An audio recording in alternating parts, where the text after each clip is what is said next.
Glória a Deus. Amados, hoje nós vamos falar bem rapidamente.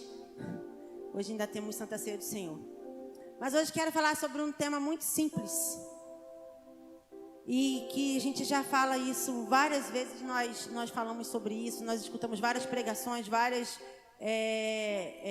dissertações e, enfim, falando sobre isso. Que é intimidade com Deus, encontro. E nessa noite eu quero trazer um pouquinho sobre isso, porque muitas vezes nós falamos muito bem daquilo que a gente não faz. Muitas vezes nós conseguimos falar muito bem de uma teoria que a gente não pratica. E é por isso que é importante nós trazermos para a igreja sempre coisas que são fundamentais, porque muitas vezes elas se tornam apenas teóricas e não práticas na vida da igreja. Nós conhecemos muito bem de falar, mas não conhecemos de praticar. A gente pratica um tempo, se perde e depois volta para a teoria e vai ficando, vai passando e a gente está cheio de um conhecimento sem prática. E isso não é bom, isso não é vida para a igreja. A vida consiste em praticar o que nós aprendemos ao longo dela, não é isso? Não é isso? Nós aprendemos a andar. Se você para de andar, você esquece como anda. Nós aprendemos a falar. Se você para de falar, você esquece como fala. E nós fomos ensinados pelo próprio Deus a termos intimidade com Ele. Se você deixa de buscá-lo, você esquece quem Ele é. Você deixa de vê-lo, você deixa de conhecê-lo. Você esquece como é ouvir a voz dEle. E nós vamos falar um pouquinho sobre isso essa noite. Porque eu sou aquele que conhece os planos que tenho para vocês, diz o Senhor. Planos de fazê-los prosperar e não de causar dano. Planos de dar a vocês esperança e um futuro. Esse é um versículo bem conhecido, Jeremias 29:11. Né? Todos nós conhecemos bem esse versículo. E muitas vezes, quando nós pensamos nesse versículo, nós pensamos em planos para o futuro. Coisas palpáveis. Ah, porque o Senhor tem coisas para mim que são coisas palpáveis, são planos de enriquecer, de me formar, de um monte de coisa. Sim, também. E eu acho que na mente da maioria dos crentes funciona dessa forma. Mas hoje eu quero trazer uma realidade espiritual para esse versículo. Deus tem planos para nós, Deus tem planos para você, mas esses planos também incluem o nosso desenvolvimento espiritual e o nosso propósito de vida. E se nós não nos atentarmos a isso, nós perdemos os planos que Deus tem para nós. Porque Ele tem planos, mas Ele precisa que nós nos importemos com aquilo que Ele tem para nós. Para que possamos receber, para que possamos ganhar aquilo que Ele tem para nós. Porque se eu tenho um presente para dar para você, mas você não quer receber, não faz sentido, não é mesmo? Mas Deus tem planos para nós e os planos dele são planos de esperança, para um futuro de esperança. E o que isso tem a ver com intimidade? O que isso tem a ver com encontro? Tem a ver que quando eu procuro conhecer os planos de Deus, eu me aproximo dele. Eu vou em direção a ele. Nós cantamos tantas canções que possuem tantas letras maravilhosas. A tua presença me atrai, a tua presença me atrai, a tua presença me atraiu. E de fato, essa presença precisa nos atrair a Ele. De fato, nós precisamos nos sentir atraídos pela presença de Deus. Ai, pastora, mas nem sempre isso acontece. Sim, mas quando você não se sentir mais atraído, se você conhece o caminho, você vai sozinho. Às vezes nós passamos por altos e baixos. E às vezes a voz de Deus se torna distante. Mas não significa que Ele não está lá e que Ele não fala mais. Você ainda sabe o caminho. E falando desse tema de intimidade, vou falar rapidamente com vocês aqui 3 personagens que me chamam a atenção na Bíblia. Que tiveram encontros com o Senhor, com Deus face a face. O primeiro deles é Jacó. Todos aqui, acho que pelo menos a maioria, conhece a história de Jacó. Jacó era um cara que, desde o ventre, ele era competidor, né? Ele competia com o irmão dele em todas as coisas.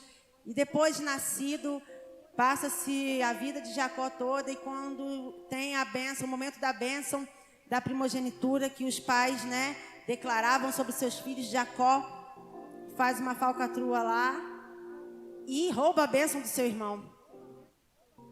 E assim a vida de Jacó vai indo. Jacó era o preferido da mãe, e uma série de distorções no crescimento de Jacó, na trajetória de Jacó. E depois desse momento da bênção, enfim, Jacó sai de casa, vai casar, e ele se depara com a realidade da vida, e a realidade é que a semente que eu planto é a semente que eu colho, né? Então Jacó trabalha por uma esposa, tem que trabalhar mais 7 anos, é enganado e por aí vai. Vai para a casa do tio, fica lá, vive algumas experiências que não são boas experiências. Mas no final de um período de tempo, a ficha de Jacó cai e ele diz: Senhor, eu não posso mais viver essa vida que eu vivo. Jacó conhecia Deus. Jacó, como Jó, conhecia Deus. Mas ele não tinha contato com Deus, ele nunca tinha tido um encontro verdadeiro com Deus. Ele apenas conhecia Deus na teoria. E então, quando chega esse momento da vida de Jacó, ele diz: Senhor, eu agora preciso reconstruir todas as coisas que vieram se quebrando ao longo dos anos na minha vida. Jacó progredia, mas ele sempre construía algo em cima de ruínas. Ele sempre construía algo em cima de passado mal resolvido, de bases erradas. E isso fazia com que ele se afastasse de Deus. Mas então, ele se volta para Deus e ele fala: Deus, eu quero agora parar por aqui, esse estilo de vida que eu tenho, e eu quero um outro estilo de vida. Então, ele pede a Deus: Deus, vai comigo, eu preciso me encontrar com meu irmão, preciso consertar. Então eles vão para o Vale de Jaboque. E nesse ponto aqui é o ponto interessante do encontro de Jacó com Deus. A Bíblia diz que ele fez passar todo mundo, os animais, todas as coisas dele, as esposas, os filhos, todo mundo. Só que ele ficou em um lugar sozinho. E quando ele estava nesse lugar, um homem lhe apareceu. E ele lutou nesse lugar com esse homem a noite toda. O texto bíblico diz um homem. E ele lutou a noite toda. E foi uma noite de luta, certamente de labor, de cansaço. Mas nos versículos seguintes desse mesmo texto, Jacó declara: porque eu lutei com Deus e prevaleci. Jacó se encontrou com Deus naquele lugar. E a história de Jacó foi mudada. A primeira coisa que nós precisamos entender é que quando nós queremos ter uma vida de intimidade com Deus, quando nós buscamos nos encontrar com Deus, algo precisa ser transformado, mudado, evidências precisam aparecer na nossa vida. E são evidências, muitas das vezes naturais, mas também sobrenaturais na nossa vida. As coisas precisam mudar, precisa ficar evidenciado isso. Você não mostra intimidade, você não mostra que encontrou Deus pelas suas vestes, pela sua fala. Você não mostra que encontrou Deus por aquilo que você representa no seu dia a dia, mas por aquilo que você de fato derrama. Por aquilo que de fato você derrama. Nesse encontro com Deus que Jacó teve, várias coisas mudaram, inclusive o nome daquele lugar. O nome daquele lugar era Vale de Jaboque, passou a ser Peniel. E o nome de Jacó também muda para Israel. As coisas precisam mudar quando você encontra com Deus. As coisas não podem permanecer do mesmo jeito quando você se encontra com Deus. Se você tem intimidade com Deus, se você tem um encontro verdadeiro com Deus, as coisas precisam ser evidenciadas com mudanças na sua vida, na minha vida, na nossa vida. Não adianta falarmos de mudança se não somos a mudança. Não podemos falar de mudança se nós não somos a mudança. Nós buscamos mudança em todas as coisas, mas será que somos a mudança? Não podemos esperar que um encontro com Deus, dessa intensidade que Jacó teve, as coisas permaneçam do mesmo jeito. Não pode permanecer. E um segundo personagem que me chama muita atenção também, que é um cara que ele falava face a face com Deus. Amados, quantas vezes nós vamos para o nosso lugar secreto e nós nos derramamos lá, nós sentimos a glória de Deus, nós somos inundados pela presença dele, mas eu creio que ainda não é como era os encontros de Moisés com Deus. Eu creio que ainda não era assim. Moisés era o líder do povo, Moisés tinha um trabalho extenso com o povo, de dura serviço, como o próprio Deus fala. E quando Moisés leva aquele povo para o deserto, apesar do povo já ter visto todas as coisas que Deus fez, o povo escolhe não falar com Deus, escolhe que Deus fale a eles através de Moisés. Então o povo abre mão, né? Não, Moisés, ó, você fala, a gente já conhece Deus, a gente já sabe tudo que Deus faz, Ele é lindo, maravilhoso, poderoso, mas a gente não quer não, você fala, e aí a gente escuta. E então Moisés tem essa responsabilidade de transmitir ao povo as palavras de Deus. Só que poderia ser algo simples, né? De qualquer maneira para Moisés, porque Moisés já era líder mesmo, né? Não poderia, não era simples. Moisés sabia que ele teria que ter um momento dele, de intimidade, de comunhão, de conversa com Deus. Era o momento dele. Ei, amados, esse lugar aqui é um momento de comunhão. É um momento em que todos nós celebramos, adoramos a cura, como já houve hoje, a celebração, mas cada um de nós tem que construir a nossa tenda do encontro, assim como Moisés construiu com Deus, para Deus. E Moisés ia para lá todas as vezes que ele precisava se encontrar com Deus, e Deus falava com Moisés. E mais uma vez, observe, mais uma vez, o texto diz que a tenda ficava um pouco afastada das demais. E quando Moisés ia para a tenda, a nuvem descia e ficava no meio do povo. Então as pessoas sabiam que Moisés estava na tenda e que Deus estava falando com ele. As pessoas sabiam que Moisés estava lá e que viria alguma coisa de lá depois que Moisés saísse de lá. E aí as pessoas saíam, iam para as portas das suas próprias tendas e ficavam lá, esperando Moisés sair da tenda do encontro e ver o que Deus ia falar. E aí, o que eles faziam? Eles levantavam a sua adoração, cada um na sua própria casa, na porta da sua própria tenda. Observando aquela nuvem que era a presença do Senhor ali, o guia deles ali, eles adoravam nas suas próprias tendas, cada um na sua própria casa. Ei, amados, isso é algo muito, muito profundo. Moisés, a Bíblia fala que ele falava face a face com Deus como se fala com um amigo. Mas essas pessoas não falavam face a face com Deus. Além delas já terem escolhido falar, que Deus falasse com elas através do líder, de uma outra pessoa, elas adoravam apenas por um ritual, porque elas viam a nuvem de glória ali no meio do povo e era como se fosse uma reverência. Então eles adoravam porque eles sabiam que era um momento sério, era um momento em que a presença estava ali. Mas era cada um na sua. Acabava aquele momento, cada um na sua tendia, vida que segue. Como é que você quer encontrar Deus? Como é que você quer encontrar Deus? Será que você quer ser aquela pessoa que tem uma tenda fora do arraial, mas que quando a presença vem, a glória vem, se manifesta, as pessoas podem ver? Ou você quer adorar Deus só no seu jeitinho, do jeito que dá menos trabalho, no cantinho da sua casa? Gente, a gente precisa adorar a Deus na nossa casa, a gente precisa ter altares aonde nós estamos. No nosso trabalho, erga um altar de adoração lá. Na sua casa, erga um altar de adoração. Mas a nossa adoração não pode ser uma adoração tímida, uma adoração, uma intimidade apenas para, como diz o povo, para inglês ver. Não, precisa ter resultados. A presença tem que chegar junto.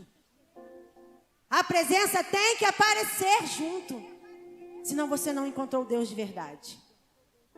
Senão você foi um espectador da presença que tocou o outro. Senão você foi movido pelo ambiente, pela nuvem que está no ambiente. Só que isso não dura. Isso não dura, isso é passageiro. É o que nós sempre falamos aqui. O crente da segunda-feira deixa de ser o crente de domingo, porque ele só viu aqui o mover, mas ele não tem a presença em casa. Ele não se encontra com Deus, ele não vai ao encontro de Deus. Moisés construiu a tenda porque ele ia ao encontro de Deus. Ele sabia que para liderar aquele povo de dura servidão, um povo teimoso, um povo arrogante, ele precisava ir diante de Deus. E não só para liderar aquele povo, ele conhecia Deus, ele precisava de Deus. Quantas vezes nós deixamos de ir ao encontro de Deus e ficamos observando quem vai ao encontro de Deus? Só da porta. E o terceiro personagem é Enoque. Enoque foi transladado, foi arrebatado, né? O texto diz. Mas interessante que quando a gente vê lá na genealogia, né? Nesse texto que fala sobre Enoque, vê assim, filho de fulano, que gerou fulano, que gerou fulano, que gerou fulano, que gerou Enoque. E aí fala, e Enoque gerou filhos. E fala lá os filhos lá. E depois que Enoque gerou os seus filhos, ele começou a andar com Deus. Ou seja, nem sempre Enoque teve uma vida de intimidade com Deus. Houve um momento na vida dele que ele talvez conhecesse Deus de ouvir falar, mas talvez ele não conhecesse Deus na intimidade. Só que ele decide, certamente por alguma situação que ele viveu. Porque quando se fala que gerou filhos, já se fala de uma pessoa de experiências, já está se referindo a uma pessoa que já tem um caminho andado, coisas construídas. E certamente Enoque viu a dependência que ele precisava ter de Deus. Então, ele começa a andar com Deus, ele começa a ir de encontro a Deus, e então ele se torna alguém que Deus o toma para si, que Deus quer perto de si. Tamanha era a intimidade que Enoque construiu com Deus. Enoque foi de encontro a Deus. Ai, pastora, nem dá mais tempo de eu me aproximar de Deus, não. Vou viver minha vidinha mesmo de religioso, vou bater o ponto todo domingo e tá bom. Tudo bem, a escolha é sua. Mas não vai experimentar as mesmas coisas que os outros experimentam. Pode ser que você seja arrebatado como Enoque. Quem sabe?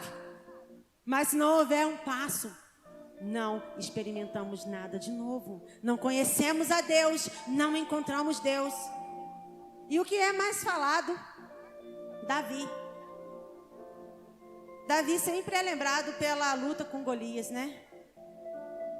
Davi sempre é lembrado, a principal história dentre todas as coisas que Davi viveu é a luta com Golias, né, em que ele foi vencedor.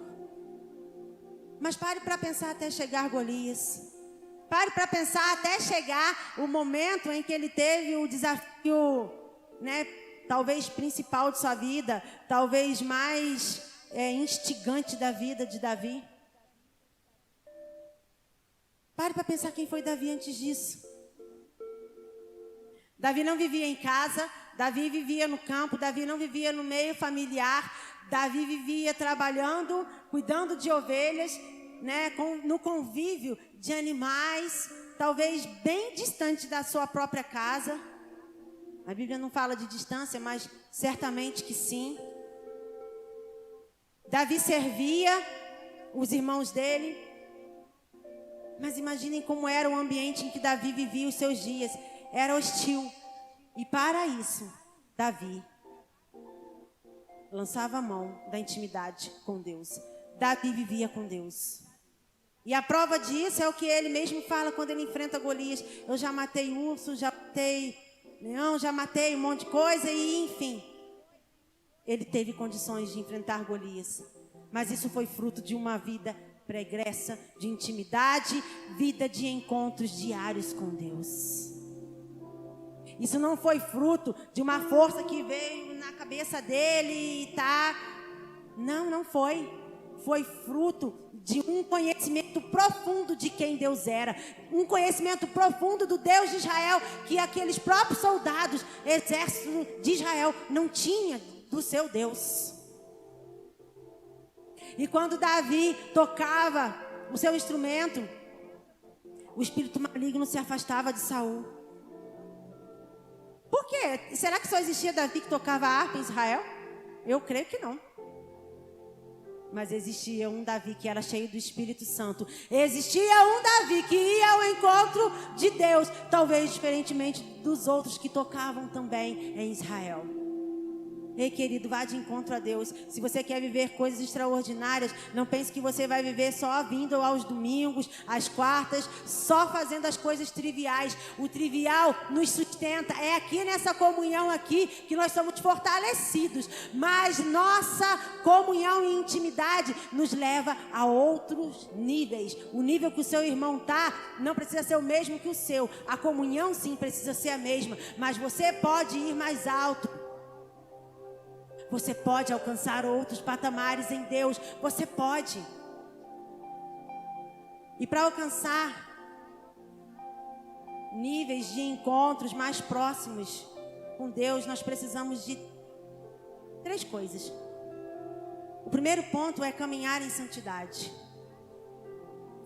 Aproximem-se de Deus e Ele se aproximará de vocês. Pecadores, limpem as mãos, e vocês que têm a mente dividida, purifiquem o coração. Quem poderá subir ao monte do Senhor? Quem poderá entrar no seu santo lugar? Aquele que tem mãos limpas e coração puro. Santidade. Talvez o nosso entendimento de santidade seja um entendimento muito conceitual e certo, não errado. Quando pensamos em santidade, pensamos em bons comportamentos, pensamos em sermos perfeitos, pensamos em coisas, né? Mas santidade é algo simples, porém profundo. É algo que todos nós aqui precisamos muito, muito, muito buscar e que está acessível a todos. Ai, pastora, mas eu já sou santo, porque eu não bebo, eu não tenho maus hábitos, Não é sobre essas coisas. Não é sobre isso. Santidade é entender que todos os dias, se você não estiver próximo de Deus, você vai errar porque você está próximo do mundo. E o mundo vai te consumir. O mundo vai te atrair para ele e você vai deixar de ser santo. Você vai satisfazer as vontades da sua carne, as vontades do diabo. Você vai andar na contramão de Deus. Santidade é você entender que se você não representa Jesus, se você não manifesta o caráter de Cristo na sua vida, se você não tem a mente de Cristo, você manifesta o caráter e a mente de Satanás. Não tem outra coisa. Não, eu sou eu mesmo. Não. Nós somos a imagem e semelhança de Deus. E se nós não somos a imagem e semelhança de Deus, nós somos filhos de Satanás. Não tem 3 pais. Só tem esses 2 que a Bíblia fala. O pai da mentira, que é Satanás, e Deus, que é o nosso pai. Então, santidade é você viver os seus dias buscando estar com Deus, buscando se afastar das coisas que te afastam de Deus, buscando rejeitar o pecado, mas não só porque alguém não está vendo. Quando alguém vê, aí Não, é de verdade. Sabe por quê? Eu não vejo você todos os dias, não estou em todos os lugares que você está, mas o Espírito Santo está. Mas Deus está, e se você não vive uma vida de santidade, Ele sabe, e aí você se torna vazio. Você pode até chegar aqui e representar muito bem, porque nós somos ótimos nisso. Nós falamos crentez, nós nos vestimos como crentes, não é mesmo? E aí quando alguém olha, pode ser que a gente dê uma convencida, mas diante de Deus, aos olhos de Deus, Ele sabe quem você é. Por isso a importância de viver em santidade. É por isso que nós precisamos viver em santidade. Sabe por quê? Porque aqui está tudo bem, mas quando você enfrenta uma guerra na sua casa, se você não está em santidade, você tem que chamar alguém que ora para ir lá repreender. Você pode fazer isso. Mas se a sua mente, se você vive dividido, como o Tiago fala aqui, você precisa purificar o seu coração. Você precisa lavar as suas mãos. Você precisa limpar o seu coração. Precisa andar em santidade. E o segundo ponto. Se você quer ir ao encontro de Deus e viver uma vida de intimidade, você não pode dividir a sua adoração. Ah, pastora, não divido minha adoração. Não tenho imagens, não adoro imagens, não faço essas coisas que os demais fazem. Mas muitas vezes você adora coisas que são invisíveis e que não é Deus. Muitas vezes você adora o seu orgulho. Como assim adorar o meu orgulho? Você é orgulhoso e você se orgulha de ser orgulhoso. Não, eu sou assim e eu não vou mudar. Quem quiser que me aceite assim. Me aceite. Inclusive Deus, se quiser, me aceita assim. E eu não vou mudar porque eu sou autêntico. Não, você é orgulhoso. E o orgulho te afasta de Deus. O orgulho não te aproxima. O orgulho te afasta do caminho da intimidade, do caminho do encontro com Deus. Muitas vezes você adora uma coisa que você não vê. Muitas vezes você adora algo que você construiu, a sua profissão. Ah, pastor, mas não é adorar, é valorizar. Valorizar, claro, nós precisamos valorizar tudo que nós ganhamos, né? É com suor, é com lágrimas, com conquista, com esforço. Mas dividir o coração é colocar coisas no nosso coração que vão empurrar Deus para fora. O quanto de Deus tem dentro do seu coração e o quanto de coisas que competem com Deus tem dentro do seu coração. Pese isso nessa noite e veja o que tem mais. O que está gritando mais alto é o que tem mais. E você precisa liberar o seu coração dessas coisas. Porque senão você não vai encontrar Deus nunca. Deus não divide espaço com ninguém. Deus não é egoísta, não. Nossa, que Deus egoísta, eu não posso nem viver minha vida e adorar a Deus. Não, você pode. Você pode ver sua vida e dizer que adora a Deus. Só que quando Deus entregou o que ele tinha era o seu único filho e era o melhor. E ele entregou por você. E por que você tem reservas para Deus? Por que o seu coração é dividido? Nós precisamos parar e pensar nas coisas que ocupam o nosso coração. E isso é no dia a dia. Nós não percebemos, mas no dia a dia os altares vão sendo construídos vagarosamente no nosso coração. E quando nós vemos, Deus não está mais lá. Deus está no nosso pensamento. Deus está simplesmente como uma memória na nossa vida. Como um registro. Cuidado, porque aquilo que você lembra, o seu pensamento, a sua memória é parte da sua história, mas pode não estar mais acontecendo de fato na sua vida. Será que Deus ainda é real na sua vida? Será que Deus ainda tem um espaço no seu coração? Será que ainda existe um trono aí em que Ele pode sentar-se e dizer: filho, vem aqui. Vem aqui. Eu estou aqui dentro, estou cuidando de você. Ou está dividido. Ou está dividido. Portanto, já que estamos recebendo um reino inabalável, sejamos agradecidos e assim adoremos a Deus de modo aceitável, com reverência e temor, pois o nosso Deus é fogo consumidor. Existe um rei e existe um reino e existe um rei. E nós somos passageiros nessa terra. O seu reino é esse reino inabalável. O seu rei é o Senhor. Tudo aqui que compete com o que é do reino e com o que é desse rei é distração para que você permaneça fixado aqui. É distração. Cuidado com as distrações. De qual reino você é? Em qual lugar você quer chegar? O reino dele é inabalável. E se você quer ser inabalável, você precisa saber que você precisa adorar, entregar o seu coração somente a esse rei. E terceiro e último ponto que nos leva a ter encontros e uma vida de intimidade com o Senhor é estar disposto a obedecer incondicionalmente. Obedecer incondicionalmente. João 14,15 diz, Jesus falando, se vocês me amam, obedecerão aos meus mandamentos.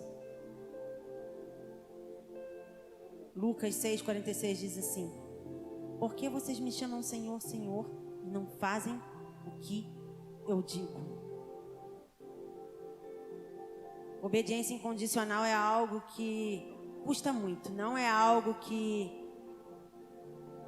a gente pode simplesmente dizer assim, não, eu vou decidir obedecer. Não, obediência incondicional custa tudo. Custa tudo.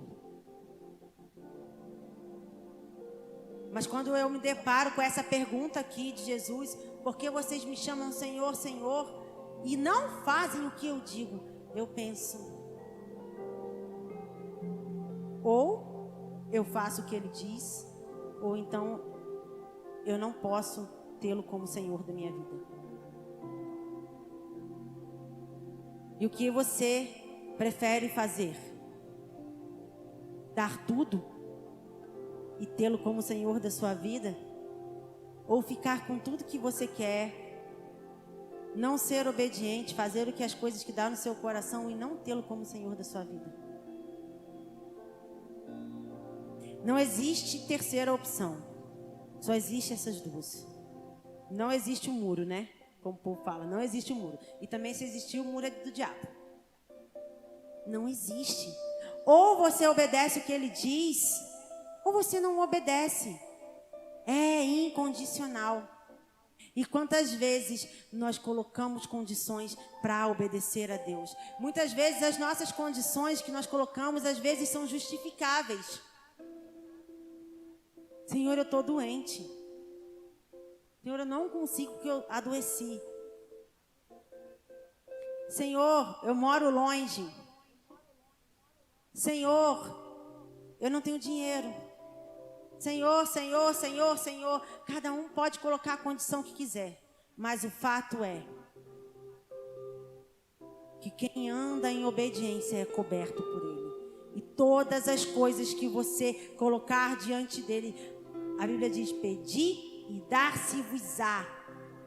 Buscareis e encontrareis, se você estiver disposto a obedecer, a ir após Ele, tomar sua cruz, negar a si mesmo e andar após Ele, em obediência e em amor, todas as coisas serão acrescentadas a você, uma promessa. Mas quantas vezes pela dor, pela falta de habilidade, eu decido não obedecer. Ah, não, Deus, eu não vou obedecer, deixa o outro fazer, eu não, eu vou ficar aqui mesmo. Não ponha condições para obedecer ao seu Deus. Ele te conhece, esqueceu? Ele conhece seu coração. Ele conhece aonde é sua fraqueza, mas Ele também conhece aonde é sua força. Ele também sabe o que você pode vencer. Condições são desculpas para que a gente não vença. Condições são desculpas para que a gente pare de lutar, para que a gente às vezes diga, ah, não, estou cansado e vou parar de lutar aqui. Jesus foi até o fim. Se hoje nós estamos aqui e vamos celebrar em memória da morte de Jesus a ceia do Senhor, é porque Ele foi até o fim. Mesmo dizendo, Pai, se possível, passa de mim esse cálice. Mas Ele foi até o fim, em obediência. Em obediência. Ele foi em obediência. E é por isso que você está aqui hoje. É por isso que eu estou aqui hoje. É por isso que nós estamos louvando a Ele nessa noite. Então obedeça. Fácil nunca vai ser. Nada que Deus pede para a gente é fácil. Mas nos leva ao encontro dEle. Mas nos leva a uma vida de acessos a Ele.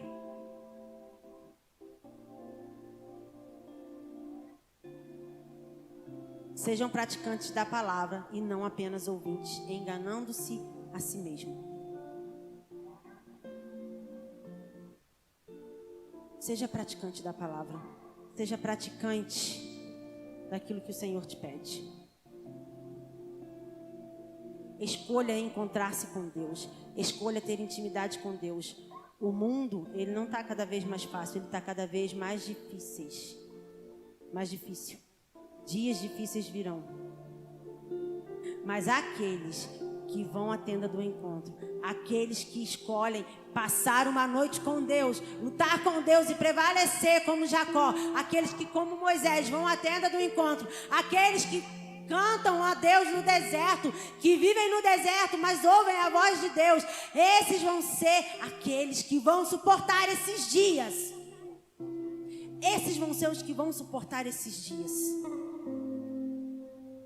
Quem é você hoje? Você é aquele que viveu a sua vida todinha, talvez como Jó, que conheceu de ouvir falar, ainda conhece de ouvir falar, mas nunca viveu uma experiência prática com Deus? Bem-vindo. Essa noite pode ser a sua experiência prática com Deus. Essa noite você pode encontrar Ele de verdade. Essa noite você pode chamar Ele para habitar. Você pode construir um lugar de encontro com Ele. Começar a construir essa noite. Não viva mais um dia. Não viva mais um dia do mesmo que você viveu. Amanhã é segunda-feira. Comece a sua semana de outra forma. Comece a sua semana se encontrando com Deus. Ah, pastora, eu já faço isso, já faço meu devocional. Já leio a Bíblia 5 minutos, leio 3 capítulos da Bíblia, oro 5 minutos, canto louvor, vou para o meu trabalho. Ok, isso é ótimo. Não estou desqualificando isso. Mas e a voz de Deus? O que Deus te fala? O que você fala para Ele? Será que suas orações para Deus são só pedidos? Senhor, em nome de Jesus, eu quero meu carro. Senhor, em nome de Jesus, obrigado pelo dia, abençoa minha noite, amém. Aí ronca. Isso é religiosidade. Isso são rituais. Todos esses homens que nós vimos aqui viveram um período de rituais em sua vida, um período que conheceram a Deus de ouvir falar. Mas em determinado momento, quando eles buscaram a Deus de verdade, eles viram coisas sobrenaturais se manifestar diante deles e através deles. O que você quer ver? Coisas sobrenaturais acontecerem na sua vida, na sua casa, cura de libertações. Manifestação da glória de Deus ao levantar das suas mãos. Viva coisas diferentes. Vá ao encontro de Deus. Busque intimidade. Se você buscar a mesma coisa que você buscou até hoje, amanhã você vai ser o mesmo. Não tem como fazer as mesmas coisas e ter resultados diferentes. Mas hoje Deus está aqui.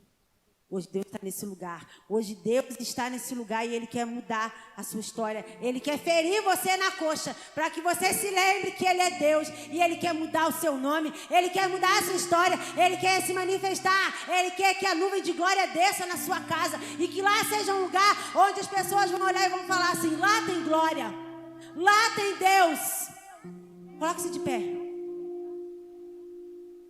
Ele quer que você seja aquele que vai cantar, que vai tocar, que vai levantar a mão e o diabo vai fugir de você. É essa pessoa que Deus quer que você seja. É essa pessoa. Decida hoje por viver em intimidade com Deus. Decida hoje por ir de encontro a Deus. Por ir de encontro a Deus. Feche seus olhos, comece a falar com Ele, comece a dizer para Ele: Deus, eu quero construir esse caminho até o altar do Senhor. Eu quero construir, Deus, esse caminho de chegada, esse caminho de conhecimento. Deus, eu quero construir um caminho que vai me levar direto ao Teu coração, Deus.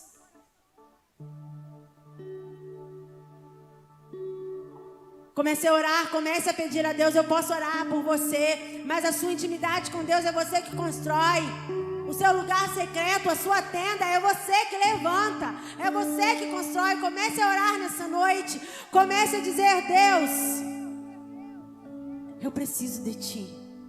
Deus, eu quero consertar a minha vida até aqui. Eu não quero mais ter uma vida onde eu tenho que construir em cima de coisas falsas, onde eu tenho que construir em cima de fundamentos quebrados, fracos. Eu quero ter uma vida onde eu possa contar com a Tua direção em todas as coisas.